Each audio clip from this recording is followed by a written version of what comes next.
Assalamualaikum warahmatullahi wabarakatuh. Alhamdulillahirabbil alamin wa bihi nasta'inu ala umuri dunya waddin wassalatu wassalamu ala asrofil anbiya'i wal mursalin wa ala alihi washabihi ajmain. Amma ba'du. Halo teman-teman, di sini saya akan memenuhi tugas fikih mawaris yang berjudul tentang aul dan rod.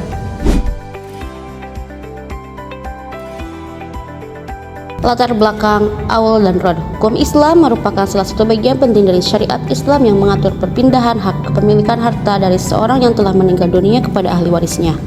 Ketentuan mengenai warisan ini diatur secara rinci dalam Al-Quran dan Al-Hadis, sehingga memiliki kedudukan yang sangat kuat dalam hukum Islam. Ilmu yang membahas tentang pembagian warisan ini dikenal dengan istilah ilmu faraid. Dalam praktik pembagian warisan, sering dijumpai kondisi di mana pembagian harta tidak berjalan secara sederhana. Terkadang jumlah bagian ahli waris yang telah ditentukan dalam Al-Quran melebihi total harta warisan, dan di sisi lain terdapat pula kondisi di mana masih tersisa harta setelah pembagian kepada ahli waris tertentu. Untuk menjawab permasalahan tersebut, para ulama mengembangkan konsep aul dan rod sebagai solusi yang adil dan profesional. Aul dan rod bukan sekedar konsep teknis perhitungan, tetapi merupakan bentuk nyata dari fleksibilitas hukum Islam dalam menjaga keadilan dan kemaslahatan. Oleh karena itu, pembahasan mengenai aul dan rod sangat penting untuk dipahami baik secara teoritis maupun praktis. Pengertian aul. Aul merupakan salah satu konsep penting dalam ilmu faraid yang berfungsi sebagai solusi ketika pembagian harta warisan berada dalam kondisi tidak seimbang. Secara bahasa, kata aul berarti bertambah atau meningkat, namun dalam istilah ilmu faraid, aul memiliki makna yang lebih spesifik, yaitu keadaan di mana jumlah bagian ahli waris yang telah ditentukan oleh syariat Islam apabila dijumlahkan melebihi jumlah harta warisan yang tersedia. Dalam kondisi normal, jumlah seluruh bagian waris seharusnya tepat sama dengan harta peninggalan. Akan tetapi, pada kasus tertentu, ketentuan bagian tetap, yaitu ashabul furud, menyebabkan total pembagian melampaui satu kesatuan harta. Dalam situasi seperti ini, aul diterapkan sebagai mekanisme penyesuaian dengan cara mengurangi bagian masing-masing ahli waris secara profesional, tanpa menghilangkan hak salah satu pihak. Dengan demikian, aul bukanlah bentuk pengurangan hak secara sewenang-wenang, melainkan sebuah metode keadilan kolektif agar seluruh ahli waris tetap memperoleh bagian sesuai prinsip syariat Islam. Dasar hukum dan sejarah terjadinya aul. Konsep aul tidak disebutkan secara eksplisit dalam Al-Quran maupun Al-Hadis. Namun, aul merupakan hasil ijtihad para sahabat Nabi Shallallahu Alaihi Wasallam, khususnya pada masa pemerintahan Khalifah Umar bin Khattab radhiyallahu an. Ketika itu, beliau menghadapi kasus pembagian warisan yang apabila dihitung berdasarkan nas Al-Quran, jumlah bagian ahli waris melebihi harta yang tersedia. Melalui musyawarah dengan para sahabat, Umar bin Khattab memutuskan bahwa solusi paling adil adalah mengurangi bagian seluruh ahli waris secara proporsional. Keputusan ini kemudian diterima oleh para sahabat dan tidak ada penolakan, sehingga berkembang menjadi ijma sahabat. Oleh karena itu, secara hukum fikih, aul memiliki dasar yang kuat dan diterima oleh mayoritas madhab. Penerimaan konsep aul menunjukkan bahwa hukum Islam memiliki fleksibilitas dalam menghadapi persoalan teknis pembagian harta tanpa meninggalkan prinsip keadilan dan kemaslahatan. Syarat dan faktor terjadinya aul. Aul tidak terjadi pada setiap pembagian warisan, melainkan hanya pada kondisi tertentu. Adapun syarat dan faktor terjadinya aul antara lain sebagai berikut. Yang pertama, seluruh ahli waris termasuk dalam kelompok ashabul furud, yaitu ahli waris yang memiliki bagian tetap. 2. Jumlah bagian ahli waris apabila dijumlahkan melebihi satu kesatuan harta warisan. 3. Tidak terdapat ahli waris ashabah yang berfungsi sebagai penerima sisa. Faktor utama terjadinya aul adalah banyaknya ahli waris dengan bagian tetap yang besar, seperti setengah, 2/3, atau 1/6. Kondisi ini menunjukkan bahwa aul merupakan konsekuensi logis dari sistem pembagian warisan Islam, bukan kelemahan dari sistem tersebut. Jenis masalah aul. Dalam praktik ilmu faraid terdapat beberapa bentuk asal masalah yang berpotensi mengalami aul, seperti asal masalah 6, 12, dan 24. Setiap asal masalah tersebut dapat mengalami kenaikan penyebut ketika jumlah bagian ahli waris melebihi nilai asal masalah. Sebagai contoh, aslul masalah 6 dapat mengalami awal terjadi 7, 8, atau 9. Demikian pula, aslul masalah 12 dan 24 dapat mengalami kenaikan sesuai jumlah pembilangan bagian ahli waris. Pemahaman jenis-jenis masalah awal ini sangat penting agar tidak terjadi kesalahan dalam perhitungan warisan. Tahapan perhitungan awal. Perhitungan awal dilakukan melalui beberapa tahapan yang sistematis. Pertama, menentukan siapa saja ahli waris yang berhak menerima warisan. Kedua, menetapkan bagian masing-masing ahli waris sesuai dengan ketentuan syariat. Ketiga, menentukan asal masalah sebagai penyebut bersama dari seluruh bagian. Apabila jumlah bagian melebihi asal masalah, maka asal masalah dinaikkan sesuai jumlah pembilang. Setelah itu, bagian masing-masing ahli waris disesuaikan dengan asal masalah baru tersebut. Dengan mekanisme ini, pembagian warisan tetap dilakukan secara matematis dan objektif.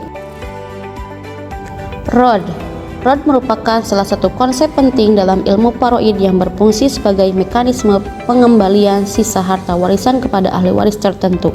Secara bahasa, kata rod berarti mengembalikan. Adapun secara istilah dalam ilmu faraid, rod adalah pengembalian sisa harta warisan kepada ahli waris yang memiliki bagian tetap atau ashabul furud. Apabila setelah pembagian masih terdapat kelebihan harta dan tidak terdapat ahli waris asobah. Dalam pembagian warisan Islam, kondisi ideal adalah ketika seluruh harta habis terbagi sesuai ketentuan. Namun, pada kenyataannya tidak jarang dijumpai kasus di mana jumlah bagian ahli waris lebih kecil daripada total harta peninggalan. Dalam situasi inilah konsep rod diterapkan sebagai solusi agar harta tidak tersisa tanpa kejelasan dan tetap dimanfaatkan oleh pihak yang berhak. Dengan demikian, rod menunjukkan bahwa Islam sangat memperhatikan optimalisasi pemanfaatan harta warisan dan tidak membiarkan harta tersebut terbuang atau berpindah kepada pihak yang kurang berhak selama masih ada ahli waris yang sama. Dasar hukum penerapan rod. Dasar hukum rod tidak disebutkan secara eksplisit dalam Al-Quran, namun keberadaannya merupakan hasil ijtihad para ulama berdasarkan prinsip-prinsip umum syariat Islam, prinsip keadilan atau kemaslahatan atau al-masalah, dan penjagaan harta menjadi landasan utama diterapkan konsep rod. Para ulama berpendapat bahwa apabila setelah pembagian warisan masih terdapat sisa harta, sementara tidak ada ahli waris asobah, maka sisa tersebut lebih berhak dikembalikan kepada ahli waris yang sudah ada dibandingkan diserahkan kepada Baitul Mal. Pandangan ini didasarkan pada pertimbangan bahwa hubungan kekerabatan memiliki prioritas utama dalam pembagian warisan. Penerapan rod juga menunjukkan fleksibilitas hukum Islam dalam menyelesaikan persoalan teknis pembagian harta tanpa keluar dari nilai-nilai dalam syariat. Syarat-syarat terjadinya rod. Rod tidak dapat diterapkan dalam setiap kondisi pembagian warisan. Terdapat beberapa syarat yang harus terpenuhi agar rod dapat dilakukan, yaitu yang pertama, seluruh ahli waris telah menerima bagian tetapnya sesuai ketentuan syariat. 2. Tidak terdapat ahli waris asobah yang berhak menerima sisa harta. 3. Masih terdapat sisa harta setelah pembagian kepada ashabul furud. 4. Ahli waris yang menerima rod termasuk dalam kompleks ashabul furud. Apabila salah satu syarat tersebut tidak terpenuhi, maka rod tidak dapat diberlakukan dan pembagian warisan harus disesuaikan dengan ketentuan lainnya.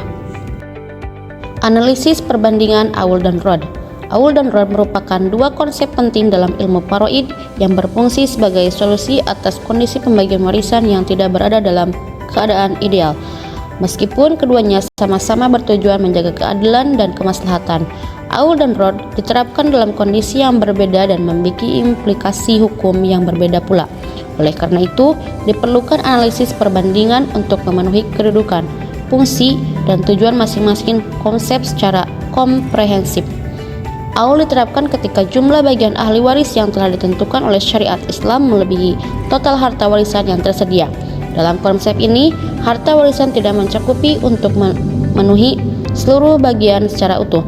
Oleh karena itu, dilakukan pengurangan bagian setiap ahli waris secara proporsional. Sebaliknya, Rod diterapkan ketika setelah pembagian warisan masih terdapat sisa harta dan tidak ada ahli waris asobah yang berhak menerima sisa tersebut. Dalam kondisi ini, sisa harta dikembalikan kepada ahli waris tertentu. Kesimpulan dari Aul dan Rod. Dapat disimpulkan bahwa Aul dan Rod merupakan dua konsep penting dalam ilmu paroid yang berfungsi sebagai solusi atas kondisi pembagian warisan yang tidak seimbang. Aul diterapkan ketika jumlah bagian ahli waris melebihi total harta warisan, sehingga diperlakukan pengurangan bagian secara proporsional. Sementara itu, Rod diterapkan ketika terdapat sisa harta setelah pembagian dan tidak ada ahli waris asobah, sehingga sisa tersebut dikembalikan kepada ahli waris tertentu. Keberadaan Aul dan Rod menunjukkan bahwa hukum warisan Islam tidak hanya bersifat normatif, tetapi juga aplikatif dan realistis. Kedua konsep ini mencerminkan prinsip keadilan, kepastian hukum, dan kemaslahatan yang menjadi dasar utama syariat Islam. Dengan memahami Aul dan Rod secara baik, pembagian warisan dapat dilakukan secara adil dan dapat meminimalisir potensi konflik di antara ahli waris. Terima kasih.